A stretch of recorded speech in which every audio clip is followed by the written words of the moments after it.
And so we'll kind of work through this. I think, as Natasha has kind of outlined, I think the objective today is to talk not just about how to manage a sort of significant increase in applicant volume, and good to see that sort of echoed in the poll results, but also to think about how we can protect our employer brand and offer a great quality candidate experience despite just this kind of overload of candidate volume that we're seeing in the marketplace right now. As we've briefly kind of alluded to, I think you've got myself, Ellie, and George talking to you today. The format for this really will be a sort of brief, sort of 10-minute-ish presentation from me just to set the scene and give us a bit of lay of the land. I'm going to hand over to Ellie, and she's going to give a similar-ish presentation from her perspective and using some of the data and insights the team at my interview have gathered with their kind of vast client base.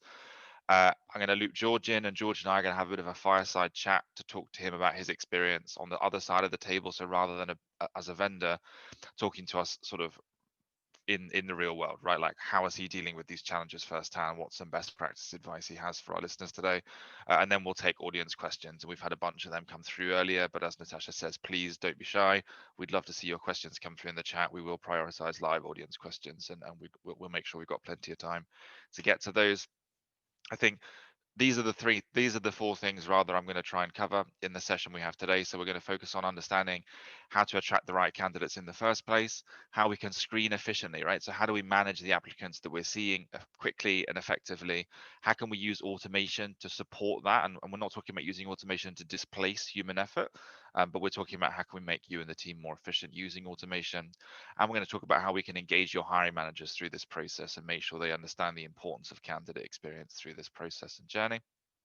I think we'll start just with a bit of a primer on candidate experience itself. I think our view is that candidate experience fundamentally is your employer brand, right? I think your employer brand is frankly, we like to talk to people about understanding that your employer brand is like what people say about you when you're not there, right? And your candidate experience is arguably like the most important part of your employer brand. I think we've put a bunch of stats on the screen that I'll let you digest, and I might pick out one or two of them to talk through in a second. But I think I'll use a brief story as an example of this. So we worked with a client some time ago that works in a relatively small market, right? Like it's a small population, the city and town that they operate in, a couple 100,000 people. Their business was doing very well. They sort of weren't growing massively, but they were recruiting on a sort of frequent kilter. They managed to roll out a new ATS and a sort of new recruitment marketing strategy, and they were inundated with applicants, right? More than they knew what to do with. And the quality wasn't necessarily a problem, but the approach that they took at the time was, well, we've sourced the candidates that we needed, we've made the hires that we needed. The candidates that we're not pushing forward with, we don't need to worry about them. They'll be there when we need them in the future. It's not going to be an issue. And so they ignored them. They didn't offer them the best candidate experience in the world. They weren't proactive in terms of communication or quality of that experience. And what then happened is the business then sort of took on some additional capital. They grew significantly, and they needed to make another significant round of hires. But they operated in a small marketplace. And what they'd actually done is really attracted almost the entire market the first time they had a bit of a recruitment drive. They'd offered that market a terrible experience. And when it came time to go for a bit of a recruitment drive again, they'd already saturated that market. All of those sort of potential candidates and quality candidates they were had a negative experience the first time round. They weren't willing to re-engage. They didn't reapply. They hadn't been keeping in contact with those individuals, and so they found themselves then in a very very very difficult position. And it took them a long time and a lot of money and a lot of effort to really retool and refocus their employer brand and essentially start from scratch again. And this is a story at sort of a micro scale, but it exists at the macro level as well. And it's really important to understand that offering a good candidate experience is just absolutely core. I think, yeah, high level statistics we've seen here. I think 75% of candidates don't receive a response until 3 months after applying, if they're lucky. That's terrible. Like, it isn't difficult to at least acknowledge applications and give them concise rejection messages. It's better to communicate than to not communicate. And we've said it in previous sessions and webinars. Even a no update is worthwhile, right? Even an update to the candidate to say, hey, the process is taking a little bit longer than we thought it would. Really sorry, you're still in the running. We'd still love to talk to you further. It goes a long way, right? These are important decisions. And I think when you're getting hundreds or thousands of applicants, it's very easy to think of each one of those applicants as a row in a spreadsheet or a line in your ATS. These are real people, and these are people looking for a job or looking to kind of invest in transitioning to your organization. Let's not forget how focal that is to their lives and how important that decision they've made is. Treat that with respect and make sure you're looking after them. I think I'm not going to go through all of these statistics, but the other one I'll just say is not completing an application due to its length or complexity. It's just like, this is so easy to fix, right? Like, make it simple to apply for your jobs, make it so that people have positive experiences because they tell their friends. And frankly, like, what you say about your employer brand and the message you have on your careers website and in your recruitment marketing is important, but that message falls by the wayside when compared to the voice of the marketplace and the voice of previous candidates and current employees. Like, those are the voices people will listen to. Make sure they're positive. Moving on, I think we'll talk about how we can be different, right? So we've kind of got this little Venn diagram here of kind of what candidates want, what you're offering, and what's unique to you. Like, what can you own in terms of your employer brand and your messaging, right? And I think it's important across the board here that we try and attract the right candidates. And we'll talk in a second about how we can try and put off some of the wrong ones, which sometimes isn't focused on enough. But it's really important to think about, like, what is your message to the market? Like, you don't have to be better at everything. You should try and be different and try and be clear about what it is that's about your organization that might be compelling to people. I think candidates want transparency. They want to understand whether they are going to be able to do the job, whether they're still going to be able to do the job in 6 months' time, whether they're going to be a good cultural fit or cultural addition. Stop just talking about things that are absolute table stakes to everybody, right? Oh, we offer this competitive salary and we offer statutory holidays and we offer, like, nobody cares about that stuff. That is table stakes. Everybody is offering that. Think about what you're offering that's different, and stop pretending you're right for everybody. I think if we think about the message we have at Pinpoint as an example of this, we're very clear about our business, right? Like, we're a startup, we're growing very quickly, we work very, very hard. You get to work with people at the top of their game here, but you're going to have to work longer hours than you probably would, and our work-life balance is not as good as it might be somewhere else, and the expectations and the stress levels are much higher. To some candidates, that's extremely compelling, and that works really well for us in terms of our recruitment. For other candidates, that's massively off-putting, and everybody wins in that environment because we're not wasting the time of a candidate by promising them something that just doesn't exist in reality, and they're not wasting our time, and we can use that time and reinvest it in candidates that do make sense. So don't be afraid to not be for everybody, and repelling bad fit candidates is actually quite an important part of managing increased applicant volume, right? The way that you offer a great candidate experience is by really investing in the people that make sense. So think about how you can be different. Don't just try and outcompete everybody on everything. I think in support of that, look at the data, right? And like any applicant tracking system or any system you're using from a recruitment perspective should be able to give you this data. But where are your candidates actually coming from? And don't just look at, well, of all of our candidates, this many come from here and this many come from here and this many come from here. Think about where the candidates that you actually hire come from. And I think we're amazed when we work with clients and look at this data.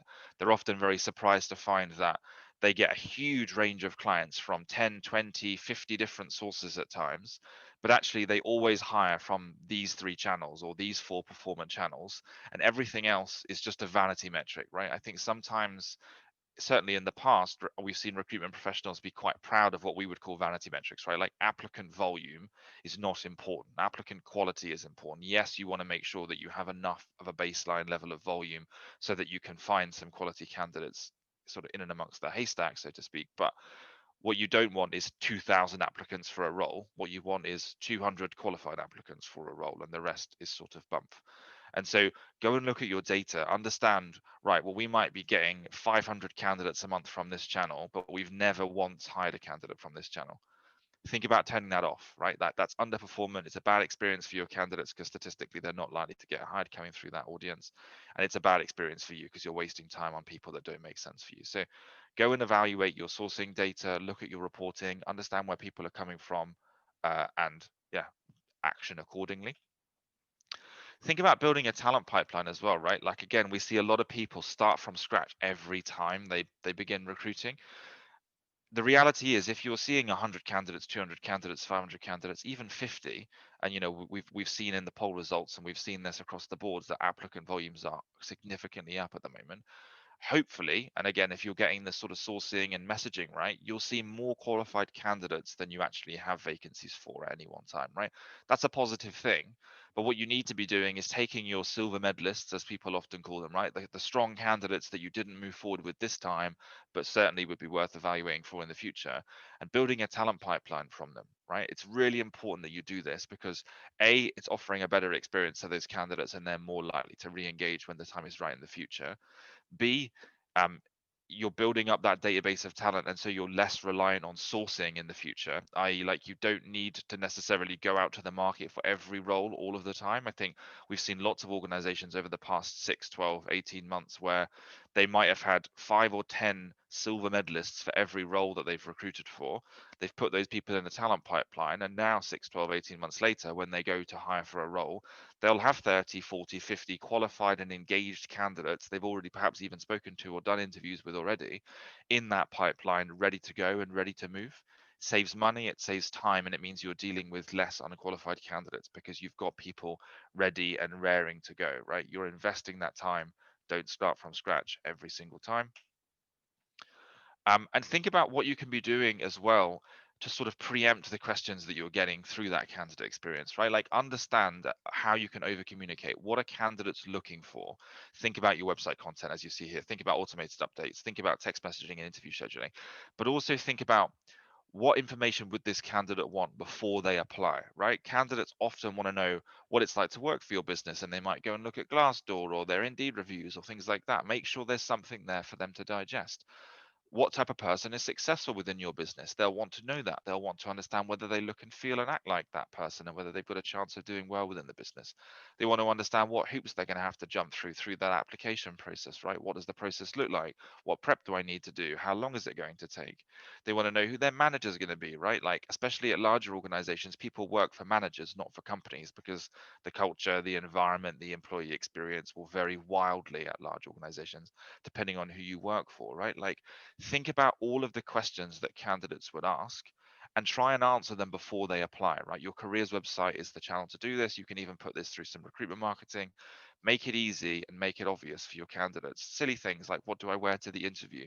People want to know this stuff. It gives them comfort, and you're offering a better candidate experience without a great deal of extra work. So think about what you can be doing, because these things will A, help your candidates, and it'll ensure the quality remains high, but B, it'll also sometimes separate the wheat from the chaff proactively. And if candidates see that this is what you need from them and this is what this is going to work like and this is the type of persona you're looking for, they're more likely to screen themselves out, freeing up time for you to spend on the candidates that make sense. We'll talk about screening, right? So I think once you've got those candidates through the door, you've given them a great candidate experience. Hopefully, now you've got all these candidates, and you need to work out what to do with them. I think our view, perhaps controversially sometimes, is we don't think that you should just leverage AI, sort of zero to hero, start to finish, to make these decisions for you. We think you should use AI and tools to take the admin and the pain and the legwork away from what can often be a painful process. But we think these decisions should be made by people at the end of the day, right? I think volume recruiters often talk about using CV matching databases and AI and things like that. And that's the solution. I think that makes sense if you're a recruitment agent. It doesn't make sense if you're an in-house team trying to hire the right people for your business. Um, Nevertheless, what tools can you be using? Think about parsing your CV so you can extract data out and compare them in a standardized format. Think about using video interviewing, and we'll hear from Ellie to talk about this later, to sort of automate some of the interesting parts of that screening process. And you can use video interviewing tools to pull out the useful bits of one-way video interviews for you to review. Think about pre-screening questions, right? Like, and make sure these pre-screening questions are relevant. Don't ask, are you trustworthy or are you clever? We've seen people do that. I think you're not going you can work out why that's a bad idea yourselves, hopefully.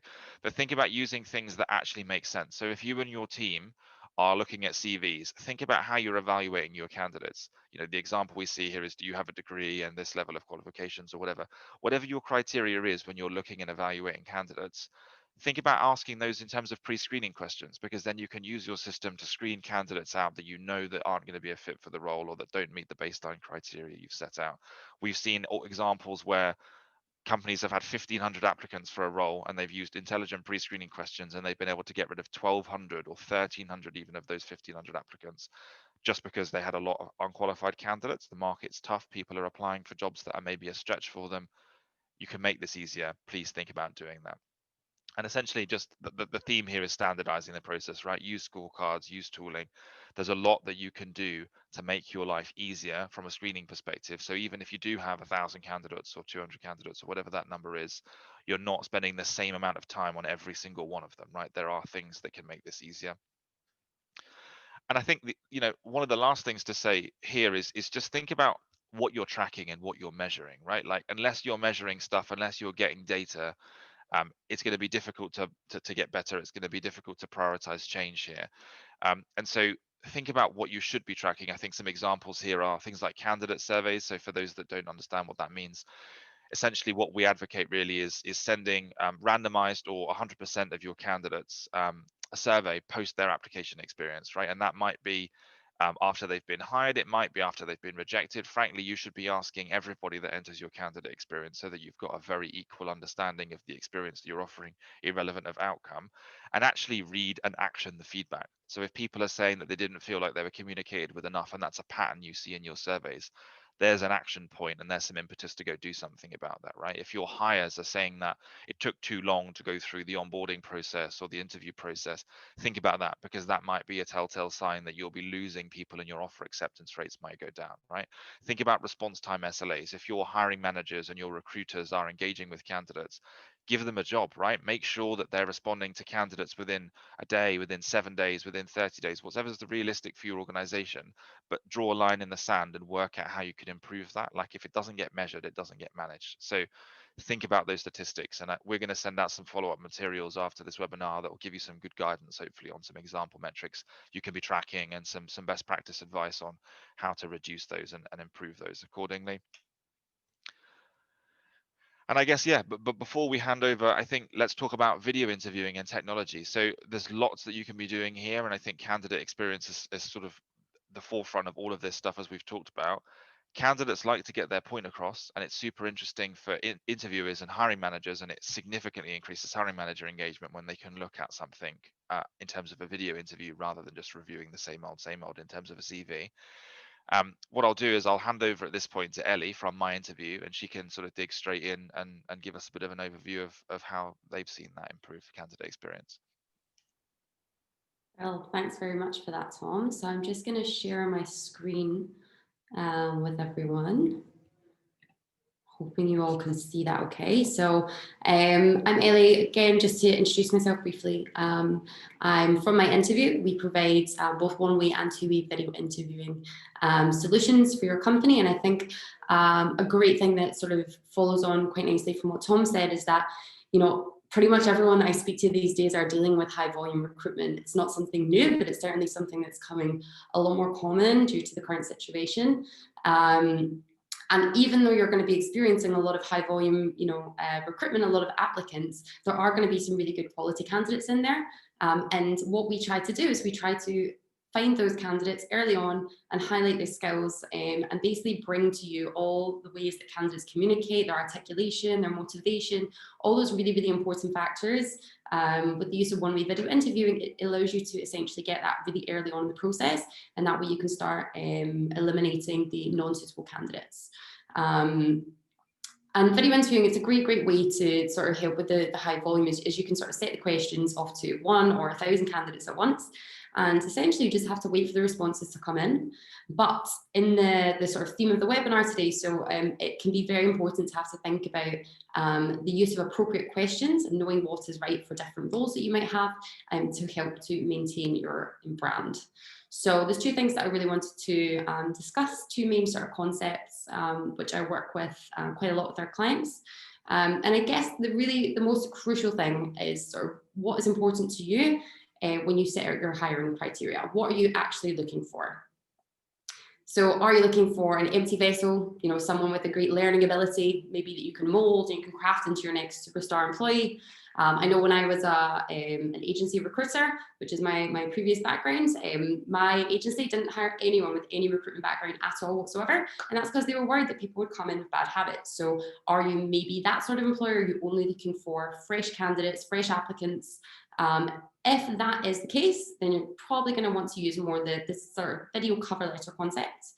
Or on the flip side, maybe it's the case that you have a particular role, a requirement, or a you need to fill a gap of knowledge, to take on a particular need or task within the company, to meet the company goals. And if that is the case, then you're going to be wanting to use the skills base. So we'll start with the cover letter, and you can think of it exactly the same way as you would think of a paper cover letter. So what is the purpose of them? It's a supplement to the CV, and it's a way, it's also, following from what Tom said, these are real people, and they really want to, they're looking for jobs, and they want to express to you and tell you a little bit more than just having to rely on their CV. And a video cover letter does exactly the same thing. And this is perfect if you're going to be providing training on a role. Maybe it's an entry-level role, early careers.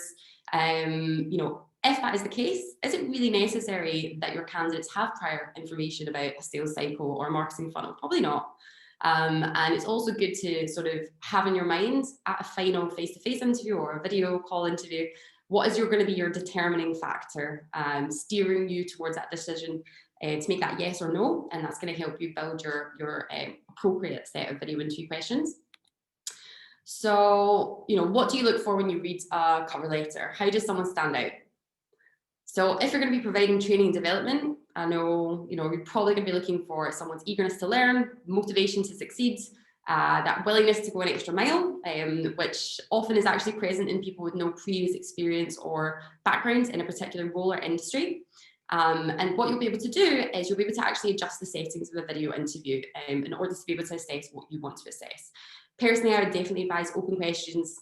And there's a couple of things that you can do to also assess those sorts of things. So for example, you might want to add a question about your company, and you might want to make it an open question whereby the candidate will have as much thinking time as they want, and see if they take the time to go to Google, do some research to really sell themselves and really wow you in that. So at this point, you're going to be looking for attitude rather than aptitude. However, on the flip side of things, there's going to be times when you have a role and you need a candidate with a certain caliber, someone to come and hit the ground running, whereby unfortunately just having a great work ethic and a willingness to learn is probably not going to be enough. And in that case, it's also time to test some raw knowledge. So I also think there's a strange psychology. I don't know if anyone agrees with me, but the more difficult the interview is, it means the more competitive and therefore the more rewarding the job will be. Whether that's true or not, that seems to be what people pick up.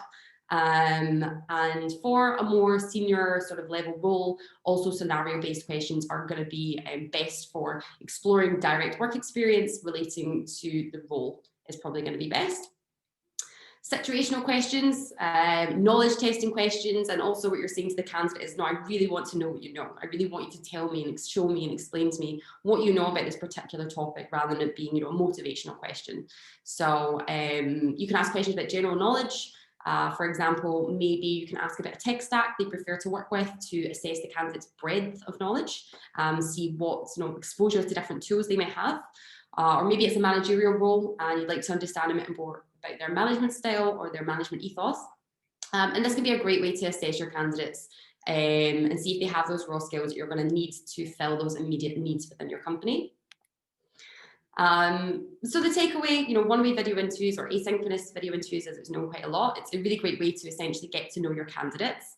And to be able to sort of, I guess, pinpoint, if I can use a pun, pinpoint and focus on those candidates with all the qualities, whether that's, a motivation to learn or whether that's an immediate skill that you need to fill.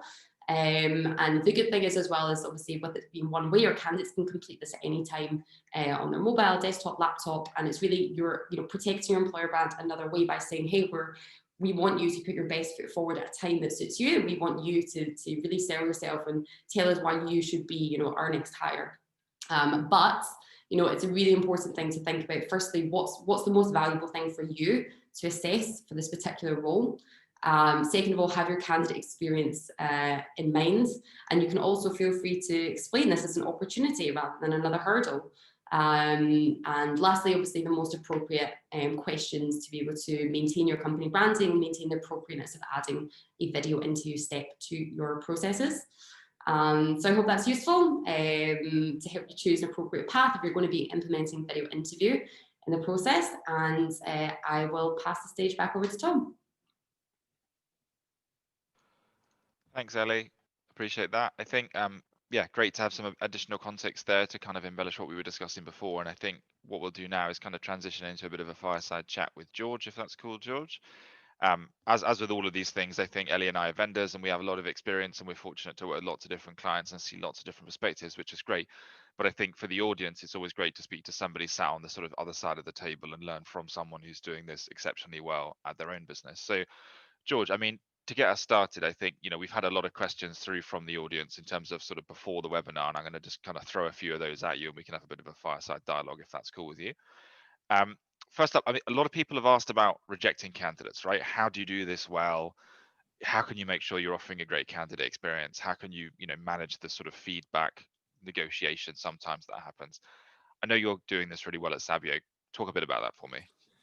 So yeah, Tom, it's a question that comes up, all the time. How do you reject candidates in an almost a positive way that you maintain the relationship and actually maintain a dialogue for future vacancies? So there's kind of three points I would probably take to rejecting candidates as soon as possible, because they do have other opportunities.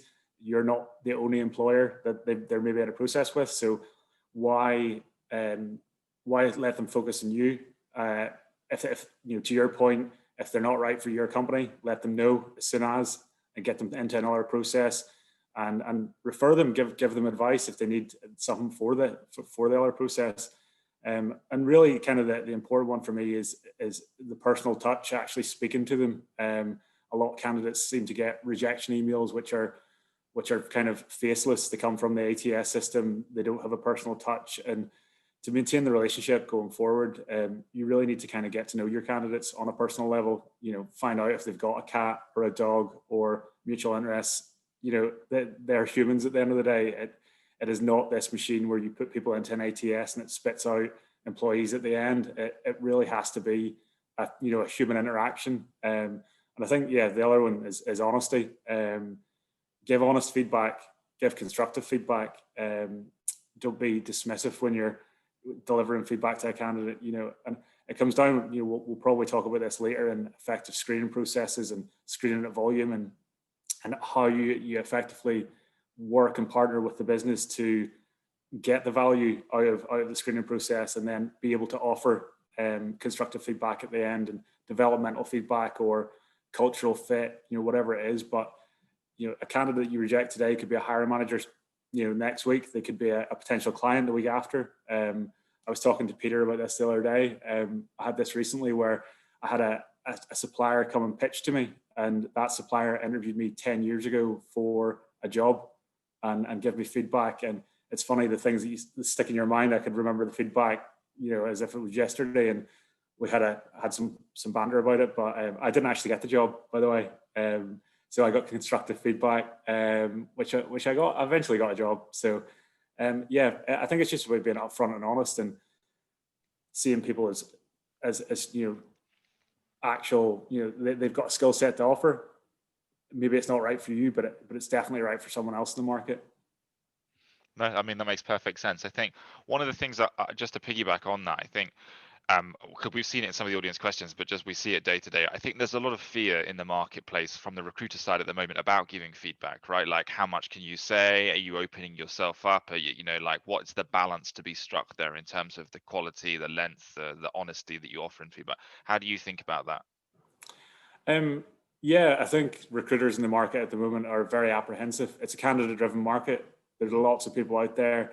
The generations that we recruit into now, and Gen Z, are very digitally active. They're open to putting their opinions online. They're open to sharing what they think about experiences and processes. So I think you have to maintain a professionalism in delivering feedback in the right way, and not just palming off someone. But as I said, the kind of focus on the 3 points: deliver it succinctly, as soon as possible, personally, and honest. And it doesn't have to be a document of feedback, but at the same time, if it's a senior role, which the interview process deems it's a longer interview, and there's feedback for different elements, break it down into the elements and deliver that for each element.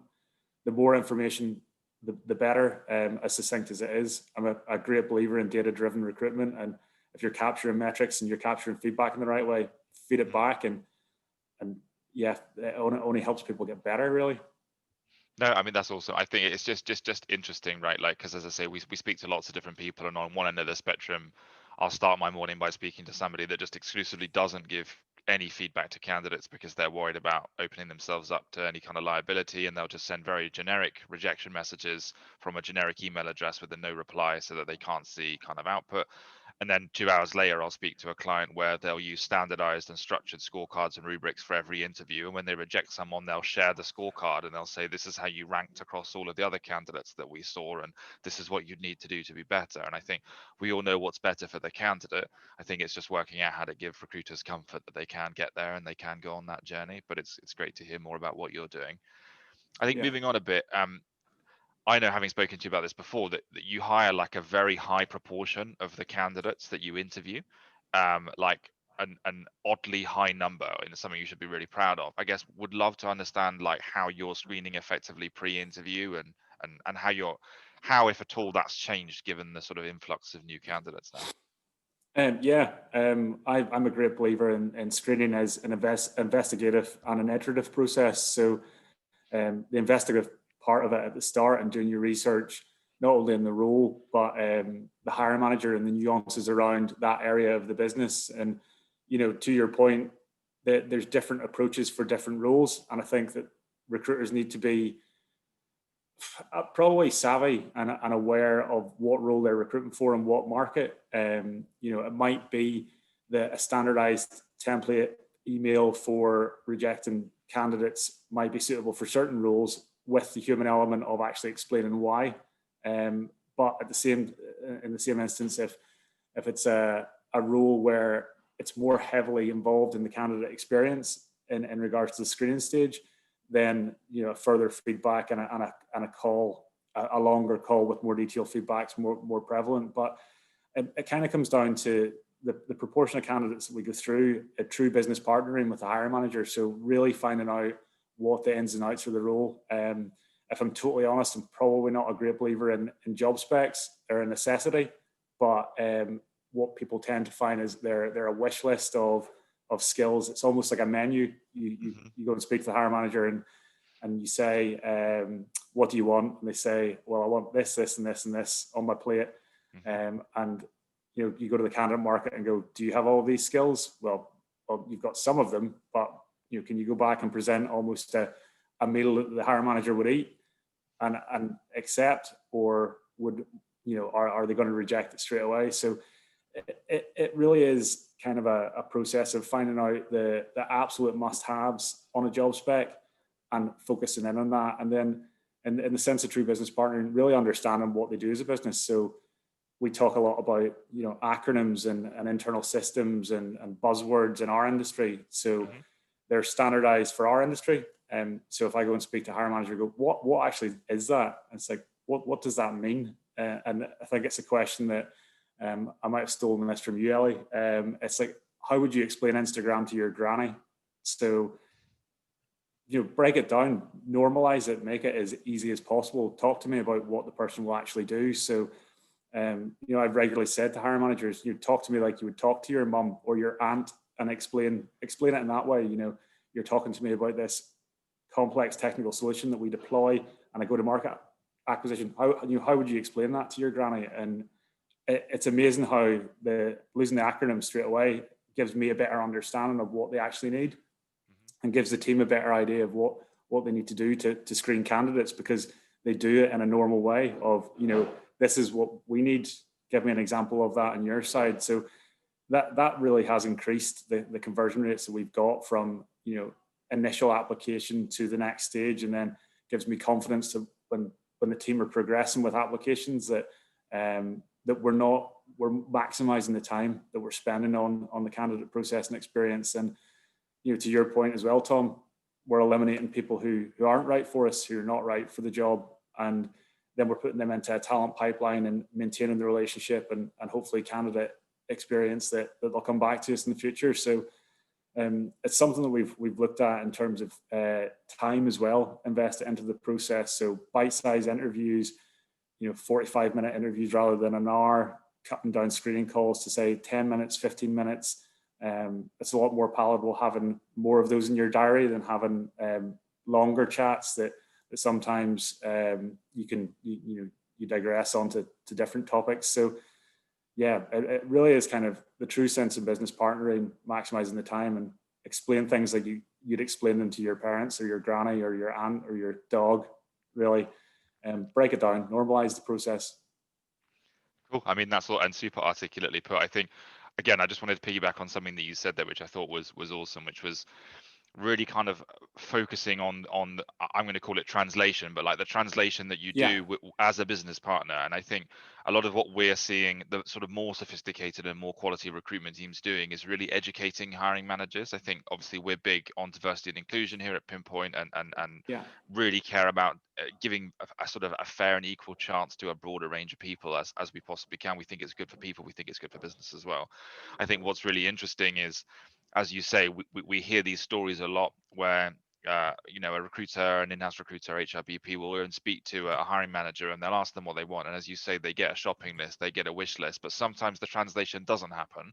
And that shopping list and that wish list becomes a list of requirements on a job description. And all of a sudden you've screened out 90% of the people that could be fantastic fits because they worry they don't tick every single box, and they worry that this isn't the role for them and it's positioned incorrectly in the market. I think it's super important that someone like yourself, or a similar role within organizations elsewhere, actually educates the hiring manager, actually understands the role in question, and says, hey, do you really need that Harvard MBA? And do you really need 27 years of experience? And do you really need this? In reality, you don't, right? And I think it's better for candidates, it's better for people, and it means what makes its way through the interview process is a more diverse bunch of quality people. So yeah, everything you said there, kind of music to my ears, and great to hear and see.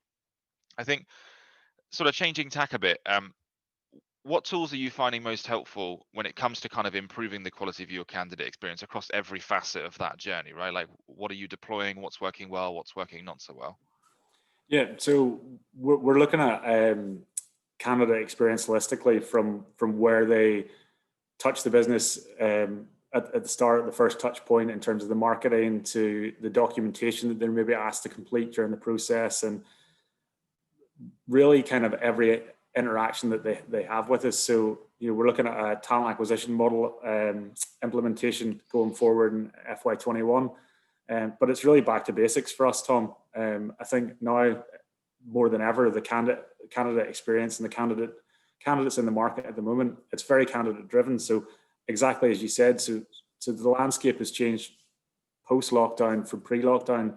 Some candidates might have been written off straight away from being filtered out with these kind of Boolean searches and the tools that some recruiters use. But it's really the investigative part on the hiring manager side, and when we're going to the market, actually investigating what the candidate skill set is. So there's loads of I suppose areas of business at the moment that have suffered post lockdown. The travel industry was one I worked in previously, that there's a lot of strong candidates in the market with very applicable skill sets to loads of industries, but that was their niche of experience, and they've maybe been filtered out of processes previous because of that. So what we're working on is really kind of documentation to capture what the core candidate skill sets are and where it really comes into its own. And I bang on about it all the time as Pinpoint. Since we've implemented Pinpoint on the scorecard side of things and the touch points that we've got, the simple candidate application process goes straight into the system, allows the team to add the value. So the process is automated on Pinpoint side, but the value add and actually going and capturing the information on our side, we put in the comments. We have dialogue between each other with the hiring manager. So the transparency is there amongst our team, and then it gives us the tools to actually go to the market and effectively screen those candidates in a way that they feel that they're getting the best experience, they feel that they're getting the allocated time to them, and they feel that we ultimately care about them getting a job. If it's not with us, if it's somewhere else, but if we speak to good candidates, we want them to come work for Sabio in the wider group and progress. But the way we see it is that every vacancy is an opportunity in Sabio, internally or externally. And if the kind of the tools that we're using, the ATS has been phenomenal and just really aligning the process and giving internal and external candidates transparency on where they're at. what stage of the process they need to prepare for, and really kind of streamlining and consistently maintaining that candidate experience. So it's nothing crazy, the tools that we're using. We've implemented My Interview as well, which is at a whole different dimension in regards to the time saving point. So candidates can go on, they can do it, they can do it on their mobile, they can easily submit a 30-second clip, which is so much more valuable than people filling in pages of questions and blurbs. And from the hiring manager's point of view, it sits in the ATS, and they go on in their own time, review it, and come back to us as well. So it's not groundbreaking tools on our side in terms of the documentation, but in terms of the Pinpoint and the My Interview integrations, it's just been phenomenal for us, and I'll be the biggest advocate for it. So it's just really cool, and it's what's a better thing to do than go to a technologically driven market and a digital native and say, well, we've actually got an ATS system and a video screening tool that totally buys into that. We are a tech company, we're looking at innovation, and here's a different way to interview you that saves you time, gives you a better experience, gives our hiring managers better experiences internally, and ultimately everybody wins. So that's the way I see it, really, from the tools that we're using at the moment, Tom. Awesome. I want to hand back over to Ellie and Natasha in just a couple of minutes to make sure we've got time to take some audience questions. So I'm just going to ask you one more, if that's cool. And I guess that would just be, you talked about deploying an ATS and a video interviewing platform amongst a bunch of other things, and you've talked about sort of some of the process changes you've made to free up time. What are you doing with that newfound time, right? Like, how are you reinvesting the gains that you've achieved through this additional efficiency? Like, where are you deploying that capital, and how is that having an impact on your process? Yeah, so really what the focus is on cultural change within the organization in regards to how we interact with candidates and how we progress it. So, it is difficult to maintain that candidate experience across the board. I won't lie, as the volume increases, it is difficult to manage the process, and you need to rely on the tools that we've invested in, like Pinpoint and My Interview, to automate that process. But the things that we're looking at actually partnering with a hiring manager to do is on our kind of DIBS program, so our diversity, inclusion, belonging programs, really kind of using the blind screening to our advantage, and then bolstering on that. So looking to partner with organizations to give us a more diverse candidate pool that's coming in the first instance. And one of the things that I'm working on that I'm really proud of that we're hopefully going to launch quite soon is our candidate hub. So it is a hub through Pinpoint that the candidates will be able to go on and actually look at best practice, look at what to wear in an interview, hopefully wear something to the interview, and a bit of a quirkier look at the frequently asked questions that as a recruiter in my past, in an agency past, and as a head of talent acquisition, I get asked all the time, and it is back to basics. It's simple stuff on how to prepare, how to look at things, but give yourself the best possible chance of success. Use the candidate hub, use tools like My Interview, use Pinpoint, look at what's out there. There's some phenomenal tools in the market to go and resources of information, but educate yourself. And it's definitely something that I've talked to Ellie and yourself and Peter about as well separately, that just give yourself the best foot forward. If you don't have everything on the job spec, don't rule yourself out. Have an application, be a bit creative and be a bit innovative.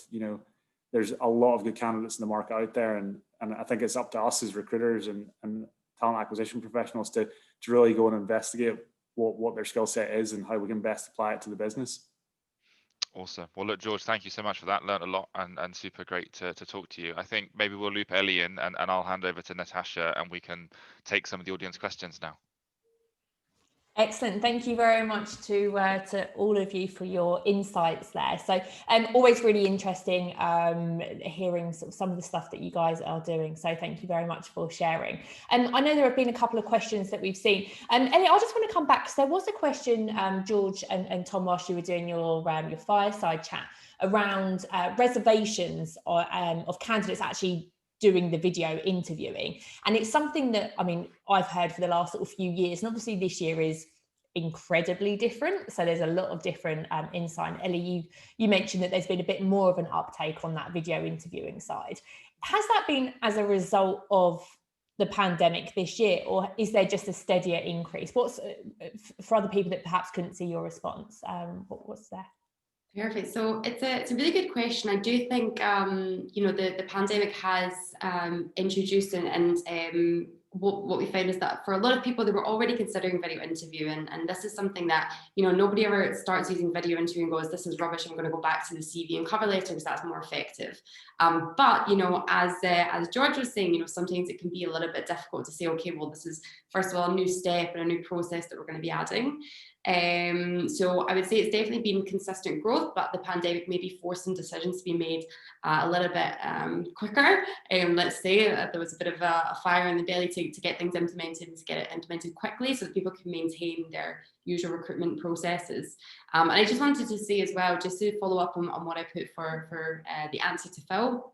And the question was, we had drop-offs, and candidates might have reservations about doing a one-way. They might feel camera shy. What I'd say is definitely, it's very, very commonplace in the US. We've had a huge amount of growth in the UK, not just from internal teams, also from agencies. And this is very much becoming standard practice and a normality as part of the process. I'm also a success story, I guess, of video interviewing. When I applied for my interview, I had no SaaS experience. I didn't know what SaaS was. I had a background in recruitment, but because I was given the opportunity to do my interview, we're getting a bit inception now, I was able to show, and that's exactly what you want to be able to do to your candidates, is flip it from it being another hurdle, another step, to actually being an opportunity. Mm-hmm. And one of the things that you can do, certainly on our platform, is you can customize it and you can make it as easy as you want. Hide the questions, open the question, you can have retakes. And if you're going to be doing open questions and retakes, then feel free to really clearly communicate that to your candidate. We've given you an opportunity to express yourself, tell us who you are, tell us why you're different, tell us why we want to hire you. And I think when candidates make that mental switch from this being another hurdle, another step, to this is an opportunity for me to sell myself on camera, tell them why I'm the best thing and I deserve to go into the next rounds, then you should see a huge increase in candidate engagement, and people will start to say, I'm really thankful. We've done some stats and we've had 92% of candidates came back with a positive experience. Said more companies, I'm happy to share that around for anyone else that wants more information. So yeah, brilliant. I mean, it's quite often down to that communication point when it comes to that sort of candidate engagement, isn't it? So I mean, George, from your perspective, have you seen it work more effectively for different roles perhaps, or is it just one size fits all? Well, yeah, the stage, Natasha, that we actually implement video interviewing is at kind of the second screen. So it would be kind of an initial point of the stage. So it's again to focus on that consistent piece, that we're offering a consistent process to all the candidates. And it's something that is becoming ever more prevalent, going forward in all kinds of recruitment practices. Years ago, a CV was the standard, whereas I think people are moving away from CVs. I get a lot of developers saying, well, here's my GitHub, or here's my LinkedIn with my GitHub. So, that should be good enough. And again, it goes into the kind of the demographics we're recruiting in. To me and my generation, video interviewing, but people might be apprehensive about doing it. But to the Generation Z and Generation Alpha that's coming up, it's completely second nature to them to pick up their phone and record a video, because they're used to doing it for TikTok or Instagram and things that I'm not on very successfully. I think I've got about 2 followers. I might send my Instagram on this after to increase my following. But yeah, it's just second nature to the demographics we're recruiting in, and to Ellie's point as well, it's completely customizable. So the short and sharp bursts of questions, or it's just easy. And the more people get used to it, if you had said last year that I would have been conducting most of my meetings on video calls and Skype, I would have probably said, get out of town. But and look how we've adapted so quickly. So it's something going forward that I think will just become second nature, and we'll move on to an addition on top of the video interviewing, and maybe some pretty cool AI. Yeah, absolutely. And just whilst we have got a couple more questions, but I'm just going to launch a quick poll just before we finish, because I know it's just a couple of minutes on that side. But yeah, George, I absolutely agree. And I think this year has just been a real sort of amplification of some of the stuff that is coming out. And it's going to be very much a new way of working. Even though apparently there is a vaccine out there, which is good news for a Tuesday, isn't there? So, sorry, probably the last question I've got that we might have time for is, there's a reduced recruitment workforce at the moment for a number of organisations. How can you remain positive and actually engage with candidates and employees? Because a lot of teams are working in a very different format that they were probably thinking of, that they might be at the start of the year. How can you keep proactive and effective with that reduced workforce? George, perhaps, I don't know if your team has been affected at all, but yeah, perhaps. Yeah, so we had people on furlough, Natasha, at the start of the process that have come back into the team, and it is really about keeping the motivation and being aware of everyone's well-being and in the team, and with the team, we had learning and development programs that sat alongside the individuals in the team that were furloughed, and since they've come back, it's really focusing on the positives, and I suppose, to Tom's point as well, it's like drilling down on what your EVP is. It's transparency and going, we're this business, we're looking for these individuals, and this is the area we focus on. But if it's not for you, then that's absolutely fine. And what I've been finding, even with my approach from recruitment professionals and agencies, because the market has suffered in the kind of the agency side of things, is actually looking at it in a different way.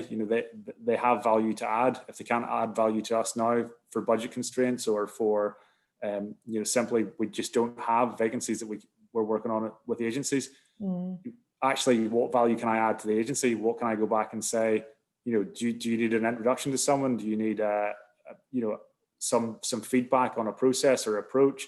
I actually fed back to an agency the other day, and the approach was amazing that they did, but I just don't have any work for them at the moment. But I said, let's get a regular cadence in the diary. Let's talk to each other. Get on our webinars. Have a look at what we're doing, and show us what other areas add value. So it's unprecedented times, but it is trying to maintain the positivity. And communication, I think, is probably the best thing for us, Natasha, and all this. The more we communicate with our partners and our third parties and our candidates in the market and everything, the more understanding we get of what the pains and woes are. So the better we can kind of prepare for what could come next. Obviously, lockdown 3. The first 2 movies of COVID were terrible, so I'm not looking forward to the third one. Absolutely. George, thank you very much for that response. We are now at 11 o'clock, so we are bang on time. So thank you everyone for joining us, and a special thank you to our panelists, Tom, George and Ellie today. An even bigger thank you to Pinpoint, our event partner. So we will be in touch post-event. So what we will be doing is sending out the recording for you. So if you have any colleagues that might be interested in the session, you can replay that. And also, I know there's some key statistics and other bits of information that might be sort of worthwhile sharing as well. We'll also send you the details for Pinpoint, just so that you can follow up with them, although I know that Tom's popped his email address in as well. We have got one final question. So for those of you that have to sort of shoot off to the next meeting, Zoom meeting or Skype, whatever technology it is that you use, I think it would actually be really interesting to ask the question from Belinda. So Belinda has mentioned the recent ONS data has revealed that the 16 to 17 or 16 to 24 year olds have got the highest unemployment rate at the moment compared to other age groups. Is there anything that you guys are doing, either from a vendor perspective or from a TA perspective, on how to support that sort of younger generation in the workplace and sort of starting out their careers, which I know is a tricky time at the moment? Tom, I can take that. I think fundamentally, and we've heard this kind of echoed through everybody's feedback today, but really, like, speak their language, right? Like, understand that these people work differently, think differently, act differently, are comfortable with different things, have very different expectations, and like cater your process to reflect that. I think what we see a lot is a bit of an echo chamber where you have a certain generation that lead the recruitment charge and they ask each other what the recruitment process should look like and sort of cater the process to suit their own requirements. I think the reality is, the 18 to 24-year-old market, sort of maybe we can associate and understand a little bit more than the 16 to 17-year-old market. But frankly, the pattern and the correlation is just they expect immediacy. They expect things to be on their terms. They expect everything to be done through their mobile. Video interviewing is far more comfortable for them than CVs are, right? Like, understand how to extract value from them in ways that make sense. Like, their expectation is that things happen instantly, right? Because every one of their social interactions is remote. It's instant. They're doing it all day, every day, and they don't expect to have to ask for information that they think should be delivered to them. So for that generation and that cohort and that audience, things like FAQs, things like tell me what the process is going to look like, things like tell me what expectations are and what to wear and how to talk. They expect all this stuff to be spoon-fed to them, and you might criticize that. That's the industry. That's the generation. And I think there's a lot of validity to that approach, right? And I think the reality is, for that generation, if you're one of those audiences and you're one of those recruitment teams that take 30 days to respond to their outreach, they'll have already probably been and got a job and started the job and been employed by the time you've got back to them and acknowledged their application. Like, think about what you can be doing. And sort of piggybacking on the last question, like a lot of this thing and a lot of the way that we can increase the efficiency of smaller teams is just automation. Like, there's various degrees of maturity here, and George obviously is quite far down that line in terms of sophistication and maturity. But even George will say that there's things that he and his team could automate and do better and streamline. And the fact is, we've yet to meet a team, including our own, that couldn't be doing more and deploying more technology and being more efficient and templating here. These are the things you need to deploy to service that generation well. And the reality is that if you're not doing it now, you're going to have to do it in 3 years or in 5 years or in 10 years anyway. So why not get going? Yeah, absolutely. And George, from a in-house sort of TA perspective, are there any certain sort of projects or items that you're doing for that specific generation? Yeah, no, absolutely. Like Tom hit the kind of the nail on the head there. It's like it's a generation that we need to understand better, and we need to have more of a kind of approach that works for them. And this kind of 2 years, or this year and next year's probably education system will suffer massively because of the lockdown and the restrictions. So in a few years' time, and the knock-on effects of the 16, 17-year-olds that are supposed to be sitting their GCSEs now, in a few years' time, will have a knock-on effect in their educational journey now. So they might not want to go into further education, tertiary education, because of the situation that we're in at the moment. So looking at alternative avenues to degrees and coding schools, code clans, and different kind of boot camps that we're looking at as well internally. And we're looking at an internship program for that demographic going forward that will tailor that.